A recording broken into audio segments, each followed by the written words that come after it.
Em 50 anos, o Brasil teve 9 moedas diferentes, começando pelo réis, que foi a moeda oficial por 4 séculos.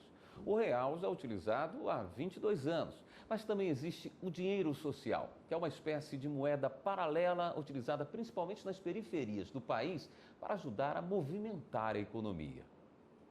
Por 400 anos, o réis foi a moeda oficial do Brasil. Ele já circulava pelo país desde a colonização, mas com a independência foi mantido como unidade monetária até 1942. O ano que o cruzeiro passou a vigorar.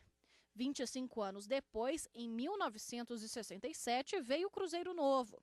Pouco tempo depois, uma nova mudança. O cruzeiro voltou a valer. O cruzado foi instituído em 1986 e o cruzado novo em 1989. Em um ano, o cruzeiro mais uma vez passou a ser a moeda oficial. Em 1993, o cruzeiro real, até a chegada do real, que este ano completa 22 anos. 9 moedas ao longo de mais de 500 anos. Essas mudanças são permitidas por lei, são instituídas por decreto e cumpridas pelo Banco Central. A mudança de padrão monetário se dá devido às crises inflacionárias. No Brasil nós tivemos muitas crises inflacionárias até os anos 80, 90, Então daí a mudança constante de dinheiro. De 42 até 94 nós tivemos 7 padrões monetários distintos. Mas há cerca de 10 anos, a economia brasileira também gira em torno de outras moedas, chamadas de dinheiro social. Elas circulam principalmente em periferias do país e têm como objetivo movimentar o comércio local. Elas não são oficiais e nem são fiscalizadas pelo Banco Central, mas têm o aval do Ministério do Trabalho para circular. Hoje, elas equivalem a R$400 mil em circulação. São cerca de 70 moedas sociais em municípios de todo o Brasil.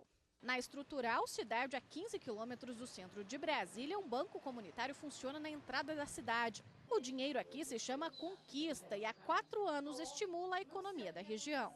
As conquistas são moedas, a gente chama de moeda social, que tem a mesma função do real, autorizada pelo Banco Central, que tem a finalidade de desenvolver o comércio local. Elas só valem dentro desse território que é chamado estrutural e cada banco tem o seu território de desenvolvimento. Pela legislação tributária, segundo este advogado, os bancos comunitários não são vistos como instituições financeiras.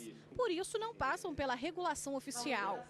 Taxas de administração são aceitas e não são consideradas tributos. Mas isso não quer dizer que comerciantes e comunidade estão livres de impostos, como o de renda e o ICMS. O Banco Central ele não regula as atividades dos bancos comunitários e, de fato, ele não está sujeito a todo aquele regramento como se fosse uma instituição bancária. As pessoas se sentem impelidas a aderir à moeda social porque, em primeiro momento, ela vai receber, em regra, em todas as comunidades que aplicaram a moeda social, essas pessoas elas ganham ali um desconto que varia de 5% a 10%, em alguns casos 30% de desconto, Elas conseguem crédito. Isso faz com que elas se sintam realmente motivadas a investir na própria comunidade. E a moeda social vai circular naquele meio. Isso vai impedir que haja uma chamada evasão de capital.